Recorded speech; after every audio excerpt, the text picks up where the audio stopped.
Olá, Povo, beleza? Estamos aqui hoje para falar sobre a questão da população nas Américas, e no continente americano. Eu queria que você entendesse um pouco uma chave do entendimento para que a gente possa compreender o conteúdo. Primeiro, pensar o seguinte, que o europeu falou para as nações na época. Eu vou ajudar vocês, a classe dominante, as elites, desde que eu possa manter os meus privilégios. E segundo, eu tenho 5 características que atrapalharam um pouco mais o desenvolvimento tanto da América Latina quanto do continente africano. Dentre elas eu vou destacar para vocês as questões históricas, colônia de exploração, colônia de povoamento é uma, diferenciação de gênero, mulher ganhando menos que o homem, educação, acesso à educação, nem todos têm acesso à educação de qualidade, segregação racial, os povos que foram dominados, como por exemplo o escravo, o negro, ele não teve o mesmo acesso, nem teve as mesmas oportunidades. E também tem a questão, esqueci de falar, a questão geográfica. Alguns lugares onde eu posso estar habitando, outros não. Por exemplo, na América do Norte, lugares muito frios, e na África, a questão dos desertos. Vamos lá? Vem comigo. Então, pessoal, como nós falamos anteriormente, o neocolonialismo desencadeou grandes problemas socioeconômicos no continente africano. Por causa disso, gerou diferenças sociais e econômicas nos países, ok? Isso falando em continente africano. Já no continente americano, o que eu vou ter? Eu vou ter a América anglo-saxônica dividida em Estados Unidos e Canadá, com altos índices de IDH, e a América Latina, aqui na parte do México para baixo, com índices de IDH menores, né, e também apresentando disparidades no desenvolvimento econômico, ok? O que a gente pode ainda lembrar um pouquinho agora a questão do continente americano? Ele é muito grande em sua extensão, tá? Norte e sul, mas eu tenho áreas desérticas muito frias também, as montanhosas, e também tenho a questão da floresta amazônica. Eu tenho a maior concentração de população nas áreas próximas ao litoral, à costa, isso até devido pela questão de como nós fomos colonizados, tá? A distribuição da população é desigual, até por causa do clima e do relevo. Beleza? Bom, ainda sobre a questão da América anglo-saxônica, eu não posso esquecer que a diferença é que ela foi colônia de povoamento. Entretanto, hoje, apesar de uma boa qualidade de vida que se apresenta, hoje eu tenho desemprego, pobreza e fome. Nos Estados Unidos, pouco mais de 45 milhões de pessoas vivem em condições de pobreza e também a questão do preconceito étnico. Na América Latina, do México para baixo, né, América Central e do Sul, como nós falamos, a concentração de população nas zonas costeiras leste e oeste, e eu tive um crescimento populacional que ocorreu a partir da metade do século XX, né? Depois da Segunda Guerra Mundial, o pessoal veio para cá, para o continente americano, e aí eu tenho melhorias aparentes, né, em questões de saúde, como no México, Brasil e Argentina. Ainda falando um pouco sobre a questão da América Latina, eu tenho hoje um aumento de aglomerados urbanos, né, que a gente vai chamar de urbanização das megacidades, nós vamos ver daqui a pouco em outro slide. Só que esse processo muito acelerado e desordenado gerou problemas sociais, né, como o aumento de áreas de periferia e formação de favelas, a falta de segurança, problemas de trânsito de veículos, pessoas e precariedade do serviço de saneamento básico, baixa qualidade de vida, eu apresento isso, né, porque eu percebo isso, porque nós temos aqui um grande número de favelas, hoje não se diz mais favelas, sim comunidade, e eu tenho problemas também, recorrentes, né, a ineficiência do sistema de saúde, e lembrando que foi colônia de exploração. Aqui, lembrando para vocês, né, estamos vendo a imagem 1, a questão de florestas, difícil de morar lá. No continente africano eu tenho a questão dos desertos também e a Amazônia aqui para a gente, ok? Para entender que não é fácil essa áreas de baixa densidade demográfica, né, de pouca gente morando lá. Bom, que eu posso falar ainda sobre a questão da distribuição da população na América Latina? O Brasil, né, 33%, México 18%. As maiores cidades, né, eu tenho Cidade do México, com mais de 10 milhões, tá? São Paulo, Buenos Aires e Rio de Janeiro. E a população entre 5 e 10 milhões, Lima, Bogotá, Santiago e BH, Belo Horizonte, nosso aqui em Minas Gerais, perdão. E temos, por causa disso, temos a questão daqueles problemas que nós falamos para vocês. Então, aqui, gente, o que nós podemos observar, né? Essa taxa de urbanização. O Brasil, apesar de nós termos grandes centros aqui populacionais, como São Paulo, a gente falou, mas note que a Argentina é mais urbanizada que o Brasil e depois a gente tem o México, Colômbia e Chile, perdão. Chile ainda vem na frente, né? Com essa questão. Bom, expectativa de vida ao nascer tem aumentado, né? De 51 passou para 74.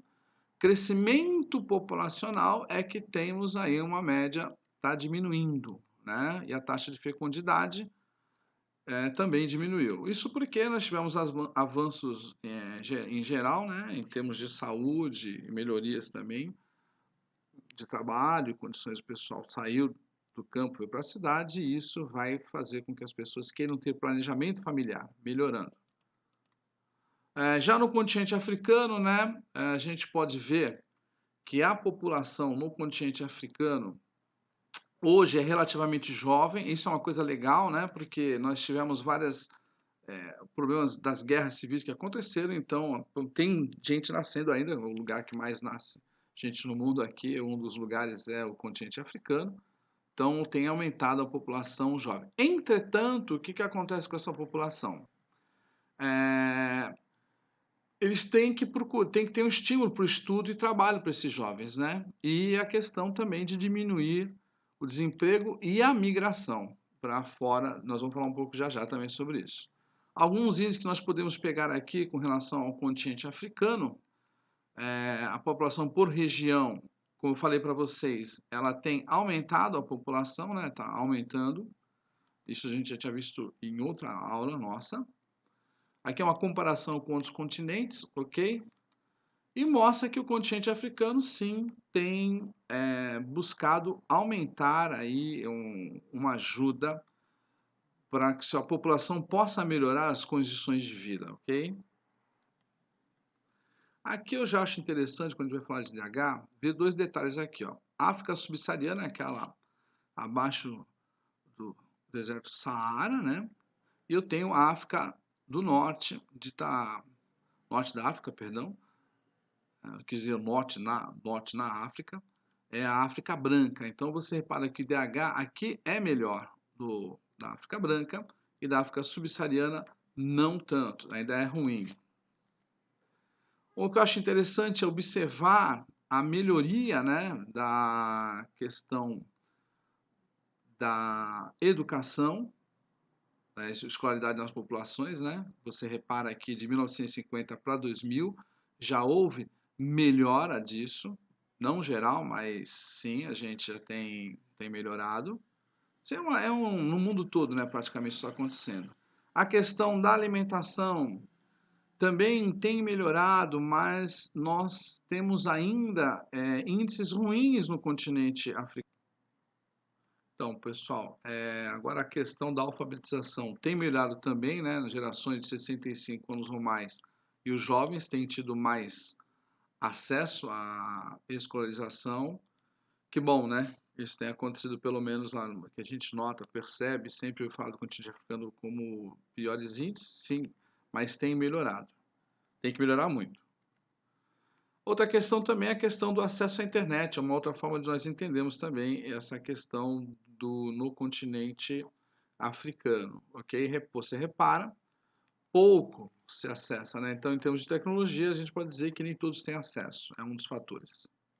Bom, a questão dos conflitos, por quê? Criação das fronteiras políticas artificiais na época da colonização, esse fato gerou conflitos tribais, né?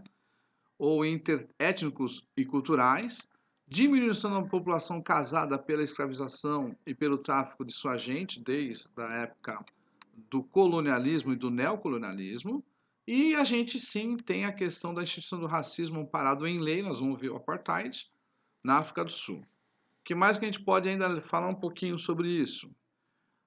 Quando a gente fala, vamos dar uma olhada aqui, ó, aspectos da pobreza, né? Os lugares onde tem conflitos, o pessoal também vai migrar, ok?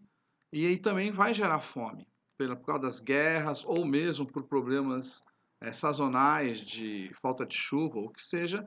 Isso vai fazer com que as pessoas vão tender a se mudar.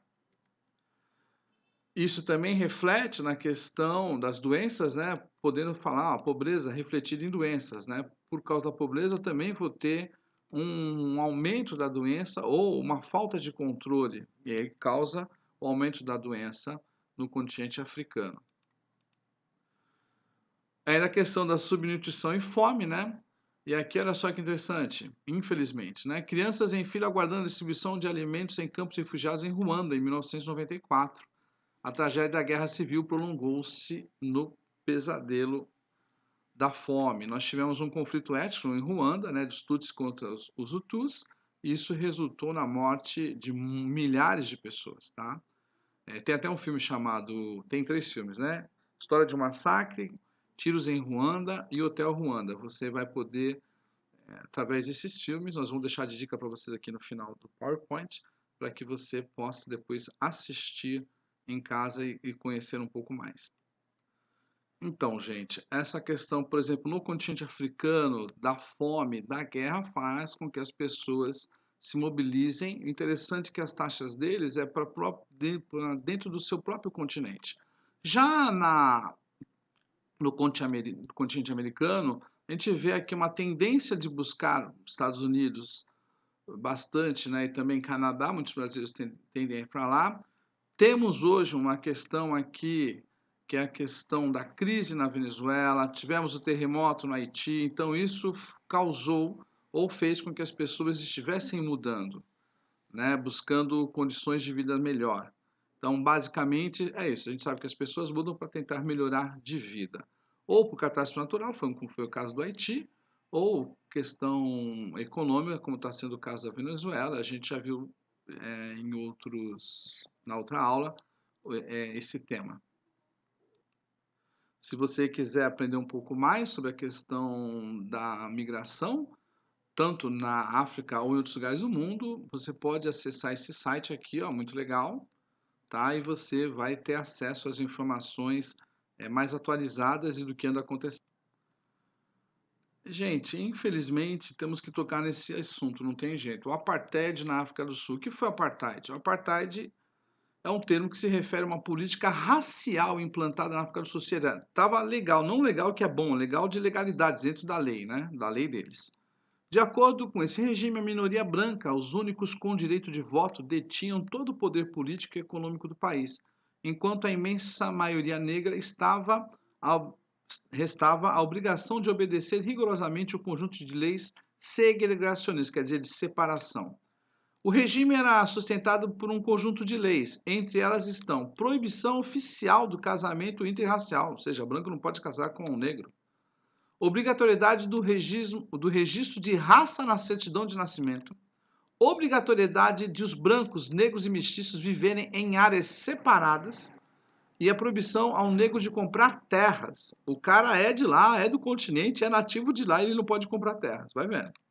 Locomoção de negros estava condicionada ao porte de um passe, ou seja, um documento de identificação que os autorizava a ir e vir.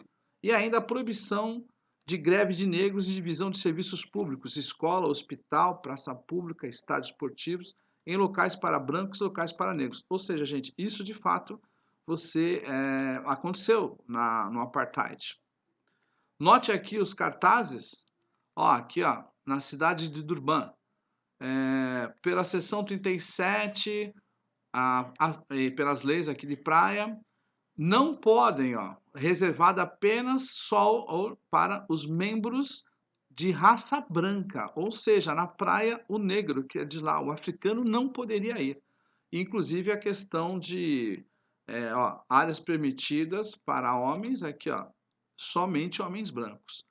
No filme tem um filme chamado Mississippi em Chamas, que vai tratar dessa questão da desigualdade e dos direitos civis no começo nos Estados Unidos. Você começa o filme mostrando um bebedouro bonito, com água gelada para o branco, e um bebedouro do lado, meio estourado, para o povo africano. Então, povo africano, digo, para os afrodescendentes norte-americanos nascidos lá. Então, isso a gente vê como um absurdo. O que mais que eu posso falar ainda para você sobre esse tema que é muito triste?